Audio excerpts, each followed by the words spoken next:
can cut a series of grooves in an ordinary piece of wood and turn out with a pretty fancy looking trivet. And depending on how you space the grooves and where you place them, you can make different patterns. Here I've cut just an ordinary lattice work.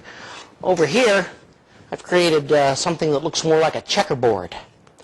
It all depends on where you want to put the grooves, and in order to place them precisely, you've got to have a jig to hold the wood as you pass it over a dado blade. This jig holds this piece of wood at an angle to the blade, and then I've got a centering scale right on top here, and I can move it to the right or left of 0 in order to position each groove. On the checkerboard trivets, I start at 3 to the right of 0, and then I'm going to move over 2 inches for each successive groove.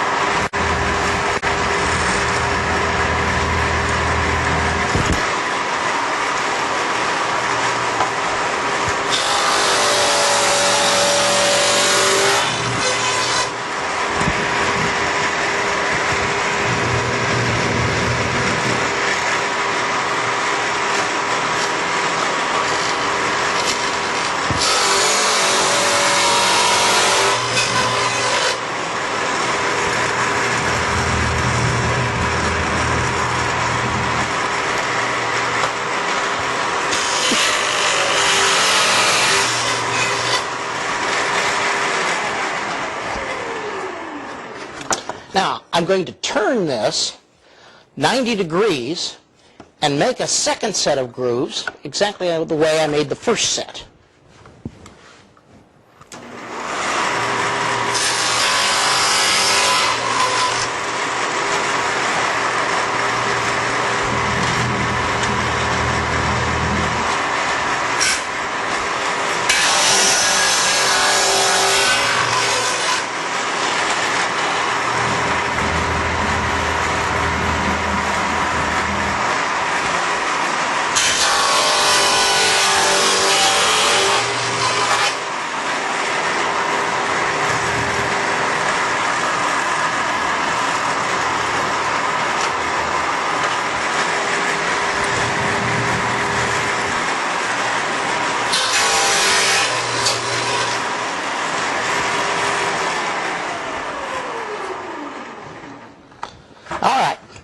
Now, we take the board out and flip it over, and I'm going to cut another set of grooves, but this time I'm going to start at 2 inches instead of 3 inches.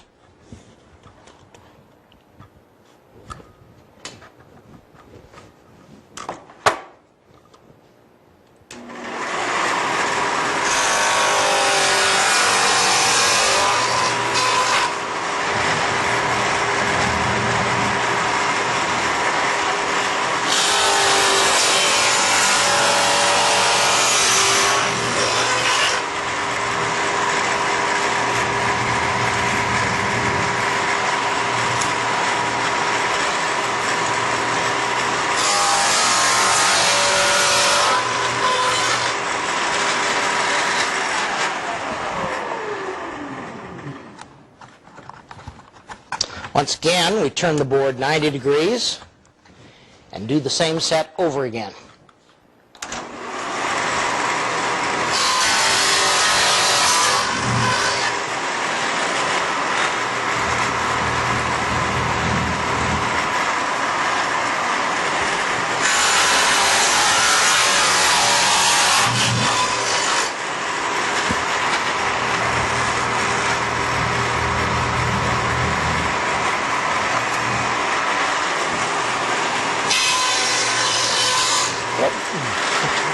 Already made that one.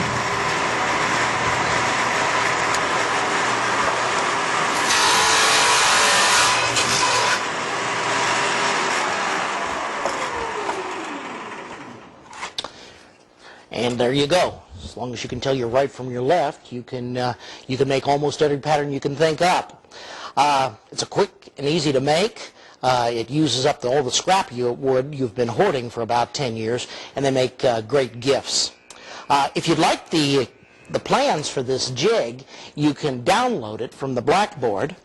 And if you'd like to see more quick gift ideas, visit us at the Sawdust Sessions at the Shopsmith National Academy, www.shopsmithacademy.com, coming up. Hope to see you there.